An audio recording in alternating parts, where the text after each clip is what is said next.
रामकृष्ण.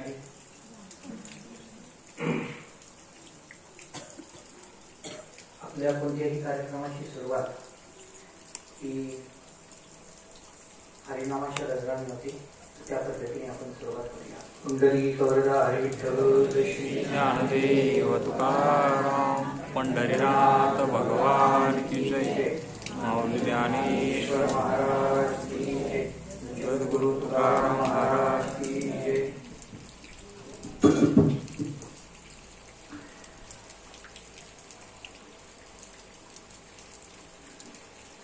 नवरात्र उत्सव चालू आहे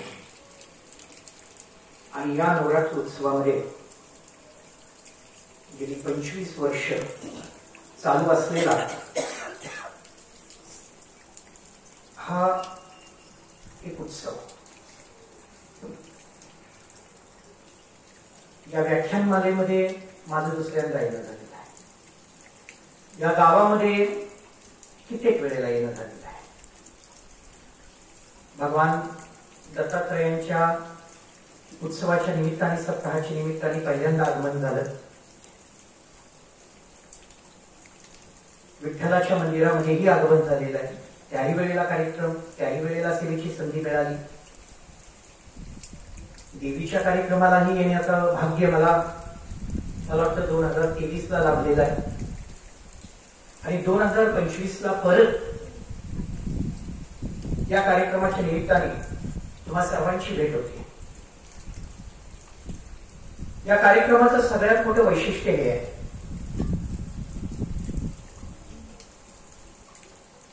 कार्यक्रम चालू आहे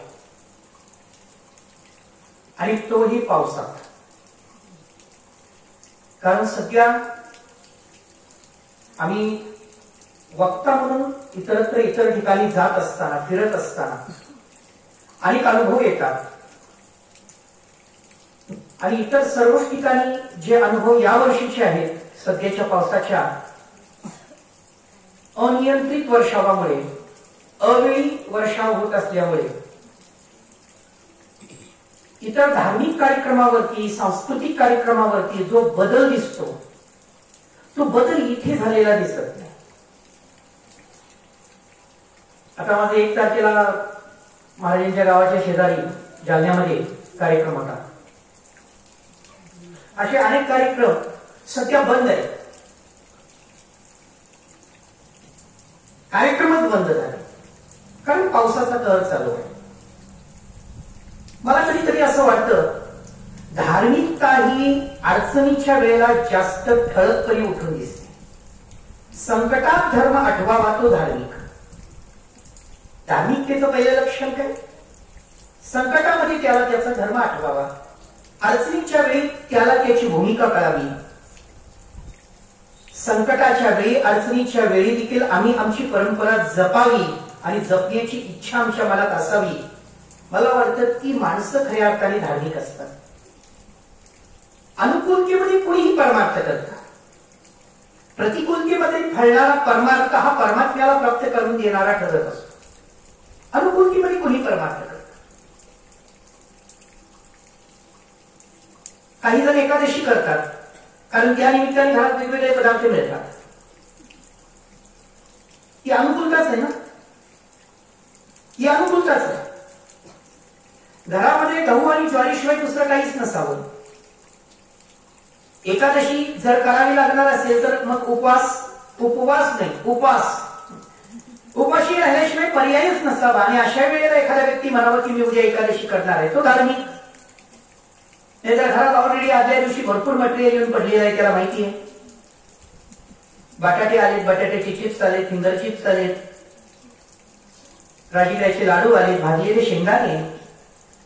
आता हे सगळं आठवून तुम्हाला मी व्याख्यानातून डायव्हर्ट करू इच्छित नाही, पण ह्या सगळ्या गोष्टी अवेलेबल आहेत आणि मग तो म्हणत असेल नाही मला उद्या उपवास करायचा आहे, तर त्याला काही धार्मिकता म्हणता येईल? मला हे का सांगतोय मी सुरुवातीला, प्रस्तावनेमध्ये का बोलतोय याचं कारण आहे की पहिल्यांदा हा कार्यक्रम चालू आहे, आपण चालू ठेवला आहात आणि हा कार्यक्रम 25 वर्षाचा झाला. याचं वय 25 वर्ष झाले. तारुण्यात आलेला कार्यक्रम संकटामध्ये फुलून बहरून दिसतो आणि आपण तो जिवंत ठेवला आहात. अशा संकटामध्येही कार्यक्रम उत्साहाने होतात. मला मगाशी सर बोलले, अहो हा तरी पाऊस काहीच नाही, कालही भरपूर पाऊस होता याच्यापेक्षा, पण तरी आलीच लोक. म्हणून या गोष्टीसाठी मी पहिल्यांदा तुमचं अभिनंदन करतो की 25 वर्ष जी साधना या गावाने केलेली आहे त्या साधनेचं फळ हेच आहे की कोणत्याही अडचणीमध्ये तुम्ही तुमची परंपरा ठेवता. हाच वैगावचा समृद्ध वारसा आहे. लक्षात घ्या, हाच समृद्ध वारसा. याच्या पलीकडे काय बोलावं असं. समृद्धतेचं लक्षण फक्त अनुकूलतेमध्ये नसतं, प्रतिकूलतेमध्ये देखील एखादी परंपरा, एखादा वारसा चालवण्याची दानत ज्याच्यामध्ये आहे ती समृद्धता आहे आणि ती आपण जपला. विशेष म्हणजे उपलब्ध सगळ्याच वयातले आहेत. बऱ्याच वेळेला हा वारसा चालवताना फक्त म्हातारेच चालवतात असं दिसतं. वारशाला समृद्ध कधी म्हणावं, ज्या वेळेला प्रत्येक वयातील व्यक्ती इथं हजर असतो तो समृद्ध वारसा आहे. फक्त वृद्ध व्यक्तीने चालवलेला वारसा समृद्ध कसा म्हणावा? फक्त तरुणांनी एकत्र येऊन साजरा केलेला उत्सव तरी कसा समृद्ध म्हणावा? आणि केवळ लहान मुलांच्यासाठी असलेला बाल कार्यक्रम तो देखील समृद्ध वारसा कसा म्हणावा? बाल, आबाल, वृद्ध, ज्याला आपल्या कुटुंबाच्या भाषेमध्ये म्हणतात ती यारे यारे लहान थोर, याती भलती नारी नर, ती समृद्धता कुटुंबाच्या मनातली कल्पना, संकल्पना आज प्रत्यक्ष वैगाव चालवतो. हा समृद्ध, या वैगावचा समृद्ध वारसा आहे. लक्षात ठेवा, हा वारसा. म्हणून प्रस्तावनेमध्ये मी आपल्याला अभिनंदन करतो की 25व्या वर्षामध्ये आपण पदार्पण केला आहात. जसजसं या सप्ताहाचं, या कार्यक्रमाचं, या शारदीय प्रबोधन मालेचं अजून एक वैशिष्ट्य सांगतो.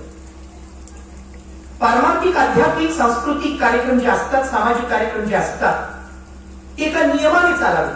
म्हणजे जैसे वर्षाकाळी सरिता चढो लागे पंडूस होता, त्याशी नित्य नवी भजता श्रद्धा. पावसाळ्यामध्ये नदी जशी वाढत जाते तशी कार्यक्रमाचं वय वाढत जातं, तसा उत्साह वाढत जावा. उत्साह वाढत जावा. कार्यक्रमाची फलीभूतता तिथे असते. लक्षात घ्या, समृद्ध हा व्यक्ती एकदम बनत नाही. त्या समृद्धतेपर्यंत पोहोचण्याची प्रोसेस आहे. ती समृद्धता टिकवणं एक प्रोसेस आहे. ती कळसावरती घेऊन जाणं एक प्रोसेस आहे. ते 1 वर्षाचं तत्व नाही चालत. त्या जसं आता महाराजांनी बोले की मला वाटतं 2 टप्पे पूर्ण झाली, 24 वर्षात 25 वर्षात पदार्पण आहे. या अडचणीच्या काळामध्ये, पडणाऱ्या पावसाच्या काळामध्ये इथे येऊन विचाराची देवाणघेवाण करावी, ऐकावं, बैठक करावी, ही मानसिकता गेल्या 24 वर्षाच्या तपातून निर्माण झालेली मानसिकता आहे. लक्षात ठेवा. आणि मागचे गेली 24 वर्ष तुम्ही ही परंपरा जपली, हा वारसा जपला. आणि फक्त जपला नाही तर तो लहानांपर्यंत, तरुणांपर्यंत, मोठ्यांपर्यंत पोहोचवण्यात यशस्वी झाला आहात. ही समृद्धता खऱ्या अर्थाने मला जाणवते या गावामध्ये. म्हणून मला भाग्य वाटतं की मला मिळालेला विषयच वैगावचा हा समृद्ध वारसा, समृद्ध वैगावचा वारसा चालवताना. पण आजचा विषय फक्त एवढाच नाही आहे. मला समृद्ध वैगावचा वारसा असा जो दिला विषय, याच्यामध्ये एक विषय दिलेला नाही. याच्यामध्ये सगळेच विषय आहेत. आता वरचे जर आपण विषय बघितले तर ते एक विषय आहे. त्याच्यामुळे मला गावकऱ्यांनी का अडचणीत टाकले मला माहित नाही. पण वारसा हा एक नसतो ना. वैचारिक वारसा आहे, आध्यात्मिक वारसा आहे, सांस्कृतिक वारसा आहे. लक्षात घ्या, शैक्षणिक वारसा आहे, सण उत्सवांचा चालवणारा वारसा आहे. हे गाव एका वारशाने समृद्ध नाही झालं. हे गाव समृद्ध होतं. ते अनेक प्रकारचे वारसे या गावामध्ये चालतायत. तो वैचारिक वारसा असो, पारमार्थिक वारसा असो, आध्यात्मिक ज्याला आपण म्हणतो, उत्सवातला हा सगळा सेलिब्रेशन आपण करतो, हा चालणारा वारसा असो, हे समस्त अनेक जसं एकत्र दर्या येऊन समुद्राला मिळतात एकत्र झरे येऊन नदीला मिळतात, तसे अनेक विचार प्रवाह, अनेक पद्धतीचे वेगवेगळ्या संस्कृती या नद्या एकत्र आल्या आणि या वारसाला समृद्ध करू लागल्या. त्याच्यातली ही शारदीय प्रबोधन मालिका किंवा शारदीय प्रबोधन माला ची ही एक नदी या वारशाला पुन्हा समृद्ध करतीये. वैगावचा हा समृद्ध वारसा चालवताना मुळात जर आपण बघितलं, मी 2 वर्षापूर्वी म्हणजे 2023 ला एक विषय मांडला होता, उत्सव. तो विषय थोडासा मी पुन्हा मांडला. वक्त्याचं भाग्य असतं की श्रोते बोललेला विषय विसरतात. ते विसरले नाही तर वक्त्याला जरा चॅलेंज असतं. उत्सव साजरा का करावा, मी परत एकदा बोलतो. याचं कारण आहे की उत्सवाचे बेनिफिट्स भरपूर आहेत. फक्त उत्सव साजरा करण्याच्या पद्धती चुकत आहेत. आज पुणे मुंबई सारख्या ठिकाणी आला तर नवरात्र उत्सव सगळीकडे चालू आहे. लक्षात घ्या, नवरात्र उत्सव सगळीकडे चालू आहे. पण त्या नवरात्र उत्सवामध्ये फक्त रात्रच चालू आहे असं वाटतं. ते नवरात्रामध्ये कुठे नवचैतन्यच नाही आहे. देवीची आराधनाच दिसत नाही, देवीची उपस्थितीच दिसत नाही, देवीची गुणगानच दिसत नाही. म्हणजे उत्सव सगळीकडे चालू आहे, पण उत्सवातलं असलेलं गांभीर्य, त्या उत्सवाचा गौरव, त्या उत्सवाची महती, त्या उत्सवाचं वेटेज, त्या उत्सवातून होणारे बेनिफिट्स, ते उत्सव का साजरे करावेत याचं अज्ञान चुकीच्या पद्धतीने उत्सव साजरा करायला लावतो. आपण उत्सव का साजरा करावा? कारण उत्सवात काही गोष्टी घडत असतील तर उत्सव साजरा करावा. लक्षात घ्या, ज्याच्यासाठी उत्सव साजरा करतो ते जर गावाला मिळत नसेल तर मला वाटतं एकतरी उत्सव बदला, नाहीतर उत्सव साजरा करण्याची पद्धत बदला. आता निश्चितच उत्सव बदलण्याची गरज नाही, कारण ही वैदिक परंपरा आहे. म्हणजे निश्चित आपण चुकतोय ते साजरा करण्याच्या पद्धतीमध्ये.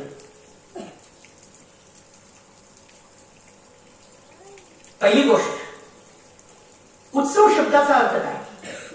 तर उत्सव शब्दाचा अर्थ आहे उत म्हणजे वर आणि सव म्हणजे आनंद.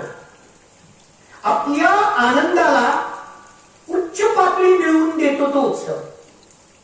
आपल्या आनंदाला श्रेष्ठ पातळी उपलब्ध करून देतो तो उत्सव. उत्सव शब्दाचा अर्थ गांभीर्याने घ्यावं, उच्च पातळी प्राप्त करतो तो उत्सव.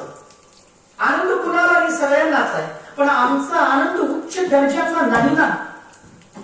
आमचा आनंद कुठे आहे? शेजाऱ्याचं वाटोळं झालं, झाला आनंद. शेजाऱ्याच्या घरात भांडणं लागली, झाला आनंद. दुसऱ्याच्या घरातल्या भांडणातून ज्याला आनंद मिळतो तो उच्च आनंद कसा म्हणावा? एखाद्या अडचणीत आहे हे बघून आनंद मिळतो, तो आनंद कसा म्हणावा? एखाद्याच्या नुकसानीमध्ये आम्हाला बरं वाटतं, तो आनंद कसा म्हणावा? म्हणजे आनंद नाही असं नाही, पण आनंद खालच्या दर्जाचा आहे, राक्षसी आनंद आहे. उत्सव आम्हाला दैवी आनंद प्राप्त करून देतो. म्हणून उत म्हणजे वर. आपल्या आनंदाची कारणं इतकी उच्च लेवलवरती ठेवतो की ज्याच्यामध्ये समस्त समाजाचं कल्याण असतं आणि त्या कल्याणाच्या चाललेल्या उपक्रमामध्ये ज्याला आनंद येतो तो साजरा करणं म्हणजे उत्सव साजरा करणं. लक्ष देऊन ऐका, शब्द जड वाटत असतील. आता हे उत्सव साजरा करण्याला बेनिफिट काय मिळतो? पहिली गोष्ट, उत्सव ऐक्याचा साधक आहे. उत्सवातून ऐक्य प्राप्त होतं. बघा, एकता. उत्सवाचं पहिलं उद्दिष्ट आहे एकता. गावात एकता राहावी, उत्सव साजरा करावा. आणि उत्सवामुळे एकता तुटत असेल, उत्सव बंद करावा. सरळ आहे. एका मंडळाची 10 मंडळ जर 10 वर्षात 10 उत्सवात होत असतील तर मला वाटतं उत्सवाचा बेनिफिट काय मिळाला? 10 मंडळाचं एक मंडळ होत असेल तर उत्सव फायदा देतो. ऐक्याचा साधक आहे ना. कारण सध्या सगळ्यात मोठी अडचण काय आहे? एकता नाही. घरात एकता नाही, गावात एकता नाही, राज्यात एकता नाही, देशात एकता नाही, पृथ्वीवर तरी कुठे एकता करताय, देशादेशात भांडण, जिथं तिथं भेदच आहेत ना. एकता हा उत्सवाचा उद्देश आहे आणि तो उद्देश सफल झाला पाहिजे. कारण माणसं, सध्याची परिस्थिती कशी आहे सांगू का, 4 माणसं जर एकत्र यायची असतील तर एकाला कायमची मृत्यू सोडावी लागते सध्या. तेव्हा 4 माणसं एकत्र येतात हो, तेव्हा 4 माणसं. ही सध्याची सामाजिक भीषण परिस्थिती आहे. आम्ही एकत्र, म्हणून उत्सवाचा पहिला उद्देश आहे एकता. उत्सव का साजरा करावा? कारण तो प्रेमाचा बोधक आहे. त्या उत्सवामध्ये प्रेम दिसतं. मला सांगा, जेवढे इथे येऊन बसले तेवढ्यांनी खालचा मॅट अंथरलाय, अंथरण्यासाठी मदत केली आहे का? काय तेच येऊन बसलाय तुम्ही? बोला की, लाजू नका, काय तेच येऊन बसलाय ना. म्हणजे तुमच्यासाठी अंथरलेला मॅट कुणी अंथरलाय तुम्हाला माहित नाही. हे प्रेम आहे, हा प्रेमाचा बोधक आहे. तुमच्यासाठी बसण्याची सोय. बरं, पंक्तीमध्ये बसला ना सप्ताहामध्ये, ठसका लागला की माऊली पाणी, अशी अपेक्षा घरात करून बघा. ठसका लागल्यावर पाणी नाही, ठसक्यातच उत्तर येतं. हा, ते तरी सॉफ्ट वर्ड आहे तो. एवढं नाजूक सध्या पण बोलत नाही. लक्षात घ्या, म्हणजे प्रेम आहे ना, प्रेमाचा बोधक आहे ना. हे सगळं नियोजन कोण करतं? काही ठराविक नियोजन करत असतील. गावातला प्रत्येक व्यक्ती निश्चित इथं उपस्थित आहे, पण या प्रत्येक गोष्टीला आता इथं काहीतरी होते, इथं काहीतरी कमी पडते, इथं काहीतरी पाण्याचा ग्लास ठेवलाय, इथं कोणीतरी खुर्ची ठेवलेली आहे, बसायला कोणीतरी हे केलेलं आहे. हे सगळं प्रेम आहे आणि हे उत्सवात दिसतं. नातं नाही, स्वार्थ नाही. काय स्वार्थ आहे तुमच्या बाबतीत इथं मॅट टाकण्यामध्ये? हे ओरिजिनल प्रेम आहे, हे सामाजिकता आहे. लक्षात घ्या, प्रेमाचा बोधक, भावनेचा संवर्ध. त्याच्यामध्ये भावना वाढीच लागतात. कारण सध्या आपण भावनेकडे लक्ष देत नाही, त्याच्यामुळे भलत्याच भावना हृदयामध्ये येत असतात. आपण एज्युकेशनचा अर्थच विसरून गेलो. शिक्षण कशाला म्हणतात? तर हाताला काम, बुद्धीला विचार. पण मनुष्य विकलांग बनतो ना, कारण 3 घटक महत्वाचे. शिक्षणातून हाताला चांगलं काम मिळावं, शिक्षणातून बुद्धीला चांगले विचार मिळावे आणि शिक्षणातून आपल्या हृदयाच्या भावना शुद्ध व्हाव्यात, तर त्याला शिक्षण म्हणतात. जर हृदय एका बाजूला पडलं आणि बुद्धी आणि हातालाच फक्त काम मिळत राहिलं तर मनुष्य विकलांग बनतो. पर्यायाने परिवारात अडचणी निर्माण होतात, कारण भावना शुद्ध नाही. शिक्षण भावनाला वृद्धिंगत करत असतं, निकोप करत असतं, पोसत असतं भावनांना. म्हणून उत्सव साजरा करावा. कारण ते शिक्षण उत्सवातून आपल्याला मिळत असतं, ते पुस्तकातून मिळत नाही. भावना वाढीच लागतात त्या उत्सवातून. अनेक काय त्याच्यामध्ये धर्माचा संरक्षक आहे उत्सव, म्हणून आपण उत्सव साजरा करावा. आणि असा उत्सव आपण साजरा करतो, हा वारसा या वैगावने चालवलेला आहे. देवीचा उत्सव आहे आणि देवीची आराधना केली जाते. आपल्या गाव हे भागी इतकं मोठं आहे की पवित्र भूमी आहे, ऋषी मुनींची भूमी आहे, तपोभूमी आहे, रामदास स्वामींचं वास्तव्य झालेलं आहे. आपले कोणते ऋषी सर? ते धौम्य ऋषी आणि त्यांच्या शिष्या अरुणी यांच्या पदस्पर्शाने पुनीत झालेली भूमी आहे. जगद्गुरु तुकोबारायांचं मूळ जर बघितलं तर मला वाटतं जावळीचे मोरे हे तुकोबारायांचं मूळ या गावामध्ये सापडतं. म्हणजे हा भाग ऐतिहासिक, पौराणिक, पर्यावरणाच्या दृष्टिकोनातून समृद्ध, इतिहासाच्या दृष्टिकोनातून समृद्ध, ऋषी मुनींच्या पदस्पर्शाने पावन झालेला आणि विशेष वैगावची ख्याती म्हणजे वरती भगवान दत्त आहे, मरी पांडुरंग विठोबा आहे आणि इकडे देवी माता बसलेली आहेत, मारुतीराय आहेत, समृद्धता आहे आणि प्रत्येक मंदिरात कार्यक्रम होतो. हे विशेष आहे. या मंदिरात होतो, या मंदिरात होतो, त्या मंदिरात. लक्षात घ्या, म्हणजे कुठलंही मंदिर फक्त बांधून ठेवलेलं नाही, तर त्या मंदिराचा उद्देश इथे सांभाळला जातो. हा वैगावचा वारसा चालवला जातो या गावात. हा वैगावचा वारसा. देवीची पूजा का करायची कित्येकांना माहित असते. आहे देवी म्हणून करतो, ठीक आहे. पण एक वाक्य लक्षात घ्या, देवीची पूजा आपल्या वैदिक संस्कृतीमध्ये प्रत्येकाने केलेली आहे. जगात असा कोणता देव नाही जगात असा कोणता साधू नाही, जगात असा कोणता संत नाही की त्याने देवीची आराधना केली. भगवान शंकराने देवीची आराधना केली, भगवान कृष्णाने देवी विष्णूने देवीची आराधना केली, भगवान कृष्णाने देवीची आराधना केली, भगवान रामाने देवीची आराधना केली. लक्षात घ्या, अर्जुनाने देवीची आराधना केली. संत श्रेष्ठ ज्ञानेश्वर महाराजांनी ज्ञानेश्वरीची सुरुवात देवीला विनंती करून केली. त्याचे प्रमाण आहेत आपल्याला. देवीच्या आराधनेशिवाय कोणत्याही साधनेची परिसमाप्ती परिपूर्णता होत नाही, हा वैदिक सिद्धांत आहे. आधी समजावून घ्या, हा भाग समजावून घ्या. भगवान शंकराने देवीचे, मला सांगा भगवान शंकर यांचं मूळ स्वरूप काय आहे माहितीये? भगवान शंकर देवीशिवाय अपूर्ण आहे. शिवतत्व हे शक्ती तत्वाशिवाय राहूच शकत नाही. म्हणून भगवंताचं मूळ स्वरूप या ब्रह्मांडामध्ये पहिल्यांदा जन्माला आलं ते अर्धनारी नटेश्वराच्या रूपात आलं. लक्षात ठेवा. म्हणून अर्ध नर आणि अर्ध नारी. लक्षात घ्या. म्हणजे भगवान शंकर शक्ती तत्वाशिवाय पूर्ण नाही, एक. भगवान विष्णू लक्ष्मीशिवाय पूर्ण नाही. भगवंताच्या प्रत्येक अवतारात लक्ष्मी आहे, असा अवतारच नाही की तिथे लक्ष्मी नाही. तुम्हाला माहिती, वराह अवतारामध्ये वराहाची दात प्रत्यक्ष लक्ष्मी होती. परशुरामाच्या अवतारामध्ये हातातला परशु ह्या लक्ष्मीचा अवतार आहे. वामन अवतारामध्ये जी छत्री होती ती लक्ष्मी आहे. विचार करा. आणि ज्ञानोपारायणचा अवतार झाला महाविष्णूचा, ज्ञानोपारायणचा अवतार घेतला विष्णूनी, त्यावेळेलाही ती लक्ष्मी स्वर्ण पिंपळ म्हणून आधी ज्ञानोपारायणच्या दारात आहे. कारण ब्रह्मचारी असल्यामुळे ती जवळ नाही पण दारात उभी आहे. लक्ष्मी आहे ती. एक भगवान विष्णूशिवाय लक्ष्मीशिवाय विष्णू राहू शकत नाही, शक्तीशिवाय शिव राहू शकत नाही, हा सिद्धांत आहे. लक्षात घ्या. आता तुम्हाला महाभारत कोणाला माहित नाही, कोणी वाचत नाही, कारण आपल्या घरचंच महाभारत संपत नाही. ती आम्ही कुठे वाचत बसा. पण त्या महाभारताचा भीष्म पर्व बघा. गीता कधी सुरुवात झाली माहिती का? भगवद्गीता सुरुवात कधी झालेली माहिती का? महाभारतातल्या भीष्म पर्वातल्या 24व्या अध्यायामध्ये भगवद्गीता सुरू झाली. महाभारतातच गीता येते ना, गीता काय वेगळं नाही आहे. संपूर्ण महाभारताचे 1.25 लाख श्लोक आहेत आणि गीतेचे फक्त 700 श्लोक आहेत. त्या 1.25 लाख श्लोकामध्ये गीता 700 श्लोकाची.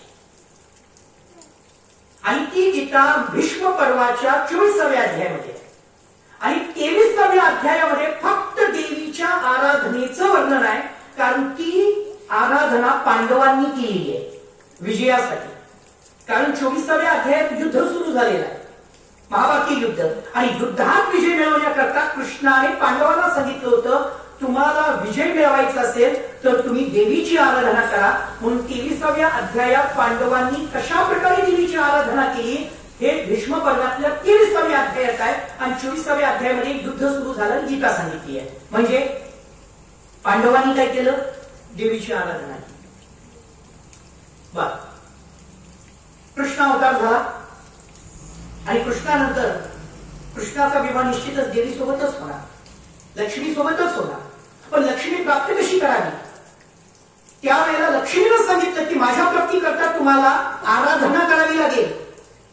आणि आराधनेनंतर मग स्वप्नात लक्ष्मी आली आणि तिनं सांगितलं, भीमक नावाच्या राजाच्या पोटी कौटल्यपुरीमध्ये मी रुक्मिणी म्हणून जन्माला आलेली आहे. हे देवीच्या आराधनेनंतर प्रसन्न होऊन कृष्णाला देवीने सांगितलेलं आहे.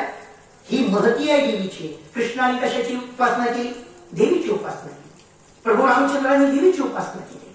अजून तुम्हाला सांग, जगातला कोणता संन्यासीचा नियम आहे, जगातला कोणता संन्यासी देवीच्या आराधनेशिवाय पूर्ण होऊ शकत नाही. म्हणून संन्यासी आवर्जून देवीची आराधना करतात. त्याच्यामध्ये रामकृष्ण परमहंस तरी प्रत्यक्ष देवीचे भक्त होते, कालिका मातेचे कोण होते? भक्त होते. बरं, हे जाऊ द्या. ज्ञानोपाराय सगळ्यांना माहिती आहे, पण ज्ञानोपाराय कुणामुळे घडले हे माहिती आहे का तुम्हाला? कुणामुळे घडले? ज्ञानोपाराय घडले ते फक्त मुक्ताईमुळे घडले. काठीचे अभंग वाचा. ज्ञानोबारायांना अशा शब्दात बोलले ना की जगात कोणी ज्ञानोबारायांनी इतका कडक भाषेत बोलणार नाही. जगी साधू का तुम्ही व्हावे, फक्त जगामध्ये का तुम्हीच साधू आहे का हे म्हणणारं धाडस फक्त कोण केलेलं आहे? मुक्ताई. स्त्री नावाच्या संतांमध्ये फक्त मुक्ताई तेवढी चिरंजीव आहे, बाकी कोणी चिरंजीव नाही. मुक्ताईची समाधी नाही.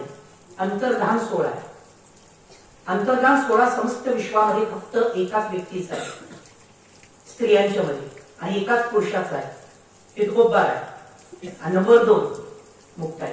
ज्ञानोबारायांच्या कर्तृत्व कार्यासाठी पुन्हा उभं करणाऱ्या फक्त देवी आहे. ती माता आहे, ती शक्ती आहे, ती आदिमाय आहे, ती आदिशक्ती आहे. आता ज्ञानेश्वरीतली ओवी सांगतो, मला विषय पुढे ढकलायचा आहे. ज्ञानेश्वरीतली ओवी सांगतो. ज्ञानेश्वरीत ओवी आहे. ज्ञानेश्वरी सुरू करताना घरी जाऊन बघा. मनोनी अंबे श्रीमंते निजजन कल्पलते आज्ञापे माते ग्रंथ निरूपणी. मनोनी अंबे श्रीमंते. तिथं आंबेची काय केलेली आहे?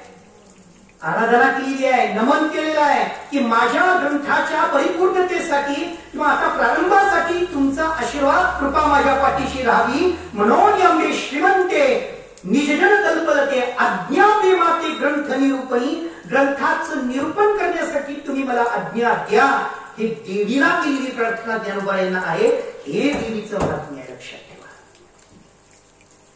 आपण तो विचार करत नाही हो. शंकराचार्यांनी तरी, तुम्हाला शंकराचार्य माहितीत ना, 4 पीठाची स्थापना केली सर शंकराचार्य परमपूज्य. त्या शंकराचार्यांनी तरी देवीची स्तोत्र गायलेली आहे.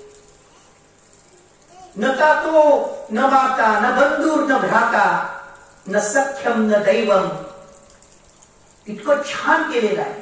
किमस्त्वम किमस्त्वम किमस्त्वम भवानी. हे शब्द शंकराचार्यांचे.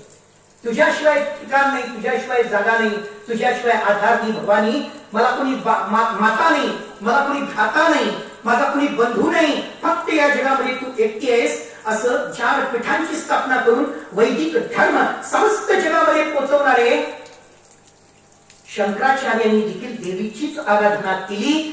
आणि तीच परंपरा वैगाव देखील सांभाळते. म्हणून या वर्षाला, या परंपरेला अनेक महात्म्यांचा हातभार लागलेला आहे की देवीची आराधना ही लक्षात घ्या. आणि हा वारसा गावकरी चालवतात. म्हणून समृद्ध वैगावचा वारसा चालवताना असा विषय आहे. अजून सांगू तुम्हाला एक महत्वाचा विषय. खरं तर नवरात्र वर्षात 3 वेळा येतात. नवरात्र किती वेळा येतात? 3 वेळा. एक पाडव्यानंतर नवमीपर्यंत प्रतिपदेपासून, एक आषाढी प्रतिपदेपासून पुढे, आणि एक हे नवरात्र. आणि तुमच्या माहिती करता सांगतो, पंढरपुरामध्ये या 3ही नवरात्रात भगवंताला देवीची वस्त्र परिधान करून देवीसारखं करतात. ही गोष्ट लक्षात घ्या. नवरात्र एक नाही, नवरात्र 3 वेळा येतो. आपल्याला एकच नवरात्र म्हणते. लक्षात घ्या, 3 नवरात्र असतात. त्याच्यातली मुख्य नवरात्र ही मानली जाते. असो, बोलावं तितकं कमी आहे. हा वारसा आध्यात्मिक आहे. कारण या गावाला जो वारसा मिळालाय विचाराचा, विकासाचा, तो सगळा अध्यात्मातून मिळाला. हे महत्वाचं आहे. अध्यात्मातून समाजकारण होतं, अध्यात्मातून राजकारण होतं, अध्यात्मातून शिक्षण होतं, अध्यात्मातून बांधिलकी येते. म्हणजे या गावातले प्रत्येक निर्णय हे अध्यात्माच्या दगडावरती बसून बघितले जातात, घासून बघितले जातात. आणि जर ते विचार सोन्यासारखे असतील तरच ते इम्प्लिमेंट केले जातात, नाहीतर त्याला डुप्लिकेट सोनं म्हणून त्या विचाराला टाकून दिलं जातं. हे या गावाला सांभाळायचं आहे. तो विचार, जो गाव विचार करतो, तो अध्यात्माच्या वैधतेवर करेक्ट असेल तर इम्प्लिमेंट केलं जातं. म्हणजे या गावाचा विकास हा अध्यात्माच्या फाउंडेशनवरती उभा राहतो. हा वारसा अध्यात्माच्या विचारावर टिकतो, चालतो. हे महत्वाचं आहे. त्या गावाने अनेक उपक्रम राबवलेले. हा वारसा पर्यावरणाचा आहे, हा वारसा विकासाचा आहे, हा वारसा समृद्धतेचा आहे. आता हा वारसा चालवतात कसा? मला विषय मांडायचा आहे पुढे पटापट. मी पहिल्यांदा या गावाचं आधुनिक दृष्टिकोनातून अभिनंदन करतो की माझी वसुंधरा अभियानामध्ये या गावाला आता उडी टाकलेली आहे. लक्षात घ्या. त्याच्यामुळे या गावाच्या विकासामध्ये अजून एक मानाचा तुरा रोवला जाणार ही निश्चित. हे निश्चित. या गावाला अनेक उपलब्धी म्हणजे प्राप्त केलेली आहे. मला वाटतं निर्मल गाव पुरस्कार या गावाने मिळवलेला, याच्यासाठी मी आपलं अभिनंदन करतो. त्याच्यानंतर कंटामुक्ती गाव पुरस्कार या गावाने प्राप्त केलेला आहे, त्याच्यासाठी मी आपलं अभिनंदन करतोय. याच्यानंतर अजून महत्वाची गोष्ट, संत गाडगेबाबा स्वच्छता अभियानामध्ये विभाग स्तरावरती तुम्ही पोहोचला, त्याच्यासाठी अभिनंदन आहे. संत तुकडोजी महाराज अभियानामध्ये देखील आपण विभाग स्तरावरती पोहोचला, याच्यासाठी मी आपलं अभिनंदन करतोय. मला वाटतं अजून कोणत्या पुरस्कार आपल्याला मिळाला? हा, समृद्ध पर्यावरण संतुलन समृद्ध गाव योजना, याच्यामध्ये देखील तुम्ही आघाडीवरती आहात. आणि माझी वसुंधरा या अभियानामध्ये आपला सहभाग हा निश्चित विजयापर्यंत घेऊन जाईल, हा विश्वास आहे. निश्चित विजयापर्यंत घेऊन. खरं तर आपण विचार केला तर या गावाच्या नावातच गाव आहे, वय गाव. त्याच्यामुळे या गाव शब्दापासून मला थोडस बोलावंसं वाटतं. भारत आणि गाव याचा संबंध काय हो? भारत देश आणि गाव याचा संबंध काय? तर भारत आणि गाव याचा एक घनिष्ठ संबंध आहे. 3 वाक्यात सांगतो. खरा भारत हा गावांमध्ये बघायला मिळतो. दुसरी गोष्ट, ग्राम व्यवस्था हा भारताचा कणा आहे.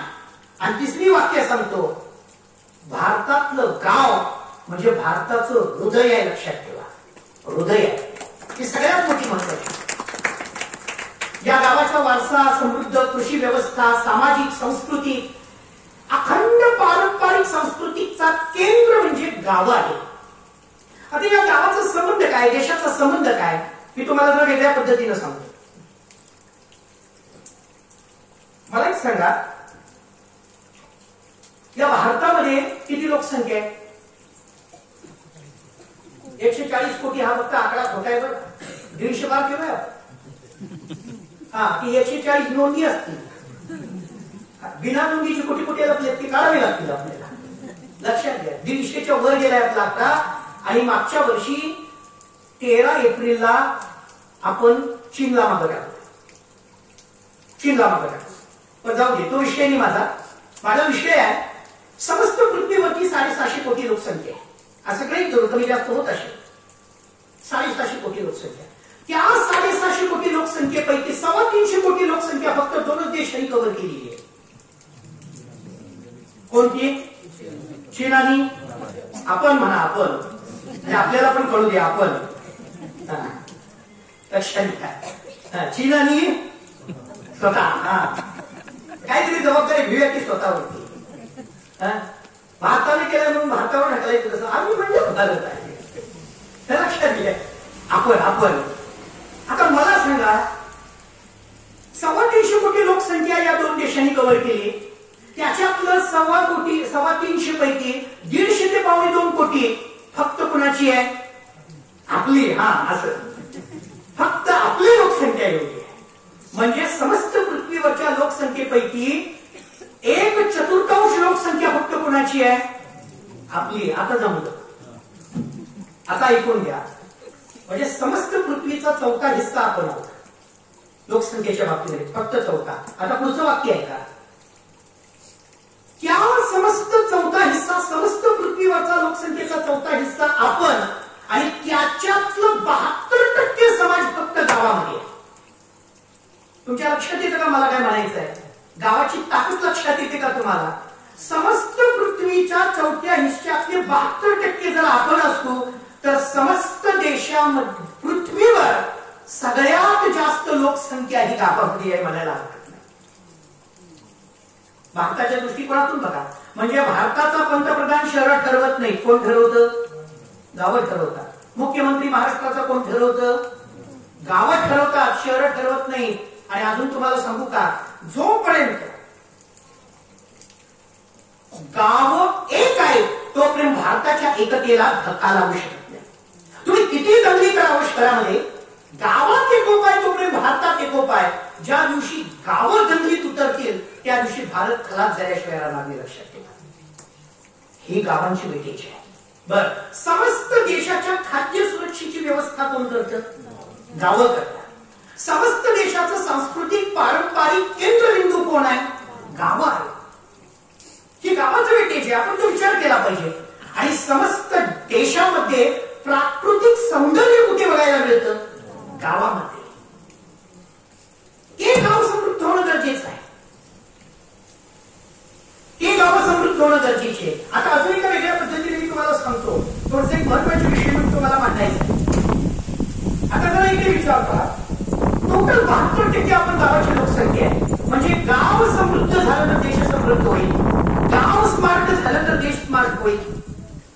बरोबर. गाव शिक्षित झाली तर देश शिक्षित होईल, गाव निरोगी राहिली तर देश निरोगी राहील, गाव मजबूत झाली तर देश मजबूत होईल, आणि गावात एकता टिकली तर देशात एकता टिकेल. हा गावाचा आणि देशाचा संबंध आहे. अर्थातच गाव देशाचं हृदय आहे, गाव देशाचा कणा आहे. तो मोठला की देश मोठा म्हणून सुद्धा.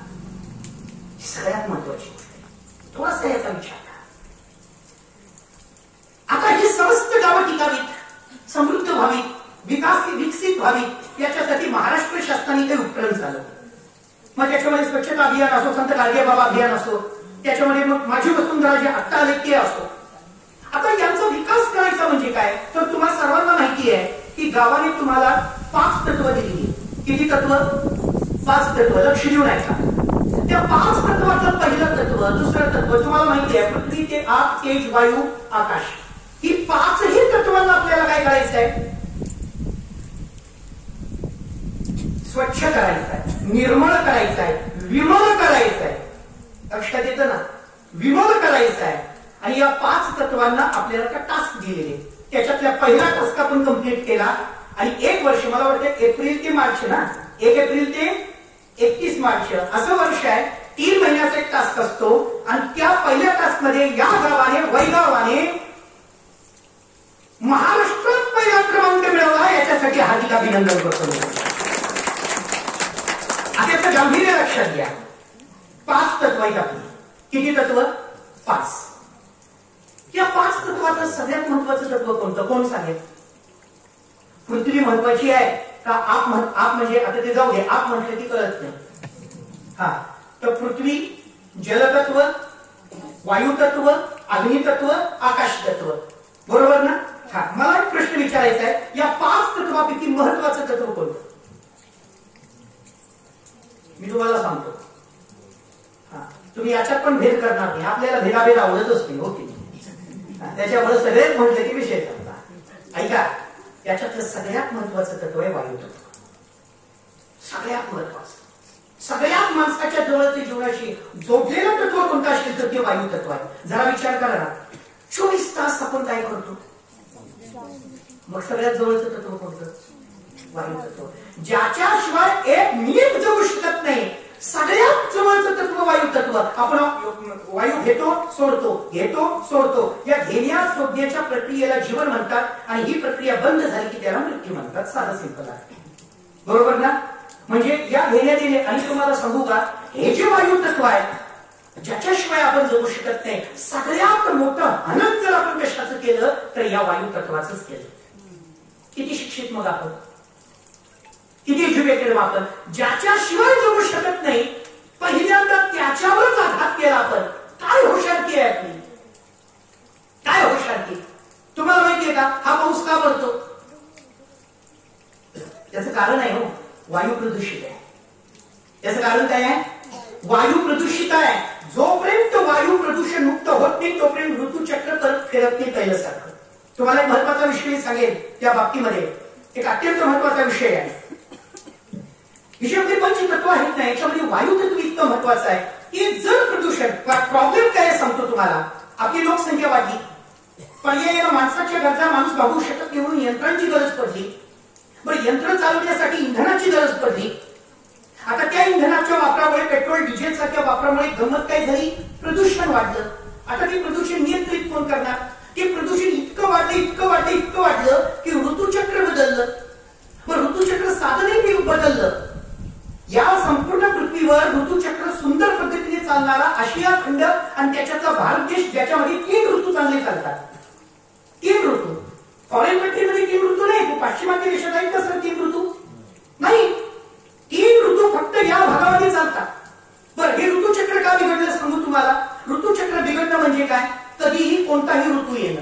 आणि मला वाटतं 2 वर्षाचा अनुभव तुम्हाला आला असेल. सध्या उन्हाळ्यात पावसाळा घुसलाय. पूर्वी वाटायचं मेचा उन्हाळा, आता मे पावसाळा. माणसं मेघ छत्री घेऊन चालले. काय मेघ छत्री? दृश्य काय आहे? मेघ छत्री. बर, उन्हाळ्यात पावसानं अटॅक केला म्हणजे उन्हाळ्यात पाऊस आला, जून मध्ये उन्हाळा गेला. बर, जुलै मध्ये पाऊस पडायचा तो ऑगस्टचा श्रावण माशी हर्ष मानसी हिरवळ गाठी आणि क्षणात येते सरसर येते क्षणात फिरून ऊन पडे. ही कविता खरं तर ती ऑगस्टची होती, ती जुलैमध्ये शिफ्ट झाली. आणि जुलैचा मुसळधार पाऊस ऑगस्ट मध्ये शिफ्ट झाला. कसा बसा सप्टेंबर राहिला होता तोही भरून काढला. ऋतुचक्र काय आहे सांगा ना. कुठं ऋतुचक्र? स्वेटर घालवा तरी हे लोकांना कळत. घातले की उकडते, काढले की थंडी वाजते. फॅन लावला की थंडी वाजते, बंद केली की उकडायला. उन्हाळा आहे का पावसाळा आहे का थंडी आहे काहीच कळत नाही. क्षणात उकडते, क्षणात थंडी वाजते. कळायला तरी पाहिजे ना. वातावरणात म्हणून अतिवृष्टी, अनावृष्टी, अल्पवृष्टी आणि तेजवृष्टी अशी 4 प्रकार आहेत पावसाची. अतिवृष्टी म्हणजे भरपूर पाऊस पडणे, अनावृष्टी म्हणजे पाऊसच न पडणे, अल्पवृष्टी म्हणजे थोडा थोडा पडणे आणि तेजवृष्टीमध्ये पडला ना वाहूनच घेऊन जातो सगळ्यांना असा पडणे. त्याला हे 4 प्रकार आहेत. आणि हे घडतं फक्त प्रदूषणामुळे. हे घडतं फक्त प्रदूषणामुळे. ऐका, पृथ्वीचं वातावरण बदलले याला 3 गोष्टी कारणीभूत आहेत. बघा, पहिली गोष्ट त्याला 3P म्हणतात. काय म्हणतात? 3P. 3P म्हणजे काय? पहिलं P पॉप्युलेशन, जनसंख्या. दुसरं P रॉंग प्रॉस्पेरिटी, चुकीची समृद्धीची व्याख्या. आणि तिसरं P पोल्युशन. फक्त या 3 गोष्टीमुळे पृथ्वी गेली कामात. पॉप्युलेशन भयानक, पर्याय आणि प्रत्येकाला समृद्ध व्हायचंय, समृद्धीच्या व्याख्या चुकीच्या झाल्या, भयानक पद्धतीने समृद्धी केली आपण. आणि त्याचा परिणाम पोल्युशन. एकावेळी रचत गेलो आपण. पहिला पॉप्युलेशन, समृद्धी पाहिजे, प्रॉस्पेरिटी, आणि त्याचा परिणाम पोल्युशन, गेली पृथ्वी. पण त्याला टक्कर देण्याकरता 3P आहेत महत्वाचे. 3P.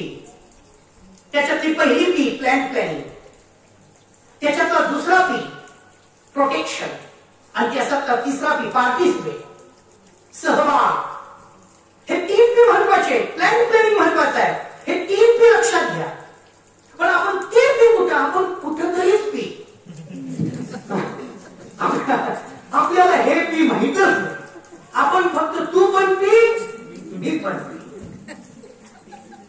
आता गावात जर असे अभियान चालत असतील, लक्षात घ्या हे 3P महत्वाचे आहेत. लक्षात ठेवा. पहिलं प्लॅन प्लॅनिंग. प्लॅन प्लॅनिंग म्हणजे झाडं लावणं. पण याच्यातही चुका होतात आपल्या. एक वाक्य सांगू का?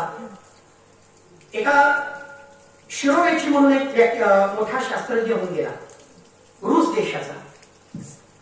त्यानं असं सांगितलंय, 20व्या शतकात जेवढी झाडं होती तेवढीच 21व्या शतकात जर लावली ना तर 100 billion metric ton carbon dioxide वातावरणातून संपून जाईल. बरोबर का? काय म्हणतो? 20व्या शतकातून आपण 21व्या शतकात गेलो. किती वर्ष झाली 21व्या शतकात जाऊन? 25 वर्ष झाली. कळतं का? 20व्या शतक 21व्या शतक, बरोबर ना? 21व्या शतकात 25 वर्ष. फक्त आपल्याला 25 वर्ष पाठीमागे जायचंय. किती वर्ष? 25 वर्ष पाठीमागे जायचंय. आणि जेवढी 25 वर्षापूर्वी झाडं होती, मी या भागातलं बोलत नाही कारण हा भाग तुम्हाला भाग्यानं प्राप्त झालेला आहे. तुम्ही नशीबवान आहात की तुम्ही या भागात जन्मला. महाराजांना विचारा, मराठवाडीचे आहेत ते गाडीत बसल्यावर काचेच्या बाहेरच बघत होते का? एवढी झाडी त्यांनी कधीच बघितली. आता त्यांना वाटू लागलेलं आहे याच्या आधी मी का आलो नाही. मी म्हंटल अजूनही वेळ आहे, घेऊन या, सोबत या, फिरायचं आहे सर आमच्या नियोजनाला. असं दर्शनच नाही तिकडे, दर्शनच नाही तिकडे. मराठवाडा आहे आणि आता तरी काय हाल आहे तिकडे बघताय तुम्ही टीव्हीवरती. मी का बोलतोय? प्लॅनिंग बोलतोय. 20व्या शतकातली झाडे 21व्या शतकात असतील तर 100 billion metric ton carbon dioxide जर वातावरणातून कमी होत असेल, 25 वर्ष फक्त अलीकडे जाईल. आणि बाकी तुम्हाला गांभीर्यानं सांगेन मी, ही समस्या माझ्या ज्ञानोबारायला माहिती होती. जगात फक्त दोनच संकट महत्वाची आहेत सर, एक वायू संकट आणि जल संकट. आणि या दोन्ही संकटावरती अध्यात्माने सगळ्यात जास्त मोठं प्रबोधन केलेलं आहे. सगळ्यात मोठं प्रबोधन कोण? शासनाला आता स्कीम काढली. सगळ्यात जास्त आमच्या वैदिक धर्माने ग्रंथाने प्रबोधन केलेलं आहे. मी त्याचे पुरावे घेऊन आले, पुरावे. आणि ज्याच्याकडे पुरावे नाही त्याला धरून पुरावे. पुराव्याशिवाय बोलून चालत नाही. म्हणून व्याख्याता पुरावा देऊन बोलणारा आला, नुसता बोलणारा आणू नका. लक्षात घ्या, सगळ्यात महत्वाची गोष्ट आहे. तर मी काय पुरावे घेऊन आलोय, मी माझ्याकडे श्लोक घेऊन आलोय. तुमच्या या विषयासाठी मी ग्रंथ उलगडलेली आहे, मी ऋग्वेद उलगडलाय, मी आयुर्विज्ञान उलगडलंय. लक्षात घ्या, अध्यात्मातून हे मिळालेलं आहे. बरं, मी जास्त खोलात बोलत नाही, मी तुम्हाला फक्त एक पुरावा देतो. तुम्हाला सांगतो, या पुढे तुम्हाला सांगतो, मी प्लॅनिंग वरती बोलतोय. पहिल्यांदा मी कुठलं तत्व घेतलंय? वायू तत्व. वायू तत्व त्याला शुद्ध करण्यासाठी पहिला पर्याय काय आहे? प्लॅनिंग, झाडं लावणं. बरोबर ना? इथून पुढे पुढची 10 वर्ष फार महत्वाची पृथ्वीसाठी, कारण ती 10 वर्षात जर भरपूर प्रमाणात झाडं वृक्षारोपण आपण नाही केलं तर सगळ्यात महत्वाची गोष्ट, या पृथ्वीवर माणसाच्या अस्तित्वाची प्रश्नचिन्ह उमटतील. की माणूस टिकेल का नाही, ही गोष्ट लक्षात घ्या. आणि आपल्या वैदिक धर्माने काय केलं? या संपूर्ण भारताला, या संपूर्ण पृथ्वीला एक अशी आध्यात्मिक दृष्टी दिली ज्याच्यातून पर्यावरणाचं रक्षण होईल. सांगतो तुम्हाला, एक सांगतो. झाडं सुरक्षित राहावी म्हणून आपण काय काय केलं सांगू? वैदिक परंपरा. या नवरात्र उत्सवामध्ये आपण कोणत्या घराची पूजा करतो? आपट्याची, वाटतो ना कोण म्हणून त्याची पूजा आहे. बरं, 7 जन्म नवरा मिळावा म्हणून तुम्ही कुणाला फेऱ्या मारता? मिळावा की न मिळावा, मारता हे महत्वाचं आहे. बरोबर ना? आता काही दिवसांना उलट्या पण फेऱ्या सुरू होती, काढून घेतो बाबा. 7 फेऱ्या मारता. कोणाच्या? वृक्षाच्या मारता, वृक्षाच्या मारता. आपण पिंपळाची पूजा करतो. अजून सांगू, माझ्या गीतेनं पर्यावरणाचं प्रबोधन कसं केलं? प्रत्यक्ष कृष्ण म्हणतात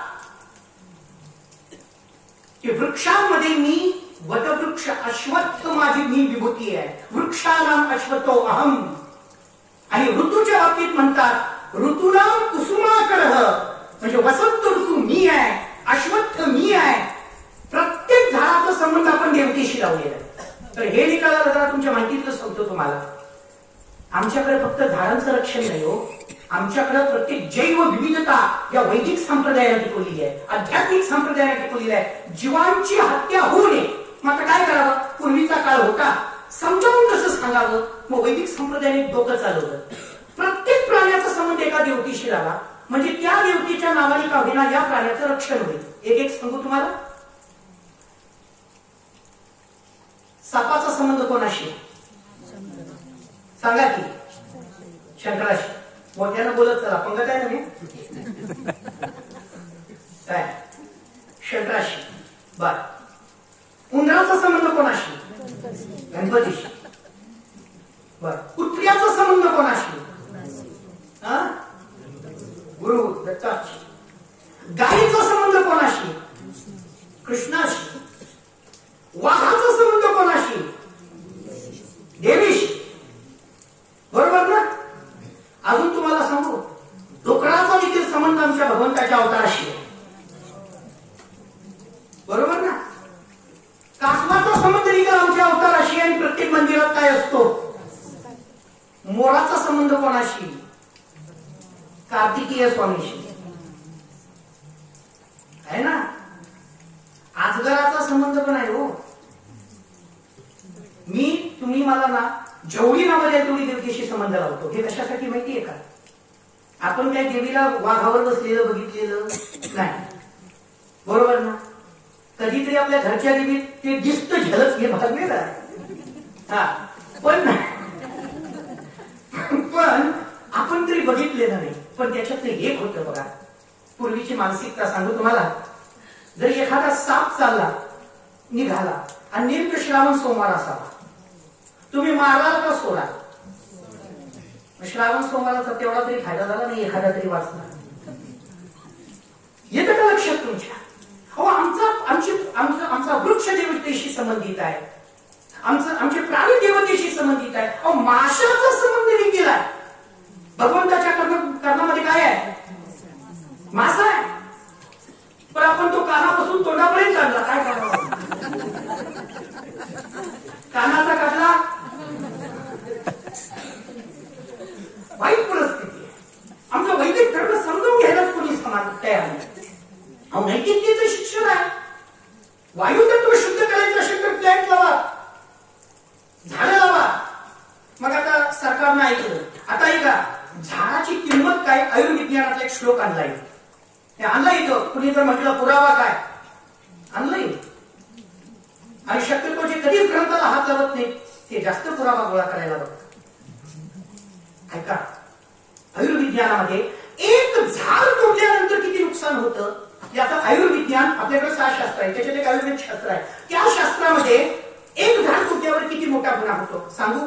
स्वतःच्या पोटची 10 पुत्र आणि त्या पुत्रांचा खून, त्या पुत्रांची हत्या केले तर पाप फक्त एका झाड तोडणाऱ्याला होतं. हे आयुर्विज्ञानानं सांगितलंय. ही झाडाची किंमत आमच्या वैदिक संप्रदायाला सांगितली. त्याचा श्लोक तुम्हाला सांगतो, मग अर्थ सांगतो. दशकुप समा वापी, दशवापी समो हृद, दशहृद समो पुत्रो आणि दशपुत्रो समह द्रुम. आता अर्थ आहे का? दशकुप समा वापी, कूप म्हणजे एक डबकं म्हणतो आपण त्याला, पाण्याचं डबकं. 10 डबकं त्याची किंमत आणि वापी म्हणजे एका विहिरीची किंमत 1. 10 वापी समृद्ध, 10 विहिरी त्याची किंमत आणि एका तलावाची किंमत 1. हृद म्हणजे तलाव. दशहृद समपुत्रो, 10 तळ्यांना शुद्ध करा आणि एका पुत्राला संस्कारित करा, पुण्य एकच. आणि दशपुत्र सम द्रुम, द्रुम म्हणजे झाड. स्वतःच्या पोटची 10 पुत्र सांभाळणं आणि एक झाड सांभाळणं एकच. हे आमचं वेद आहे, हे आमचं शास्त्र आहे, हे आमच्या अध्यात्माचं आहे. एवढी किंमत आहे. म्हणून झाड तोडताना विचार करा, 10 पुत्र मारलेल्याचा पाप तुमच्या माथ्यावरती बसणार.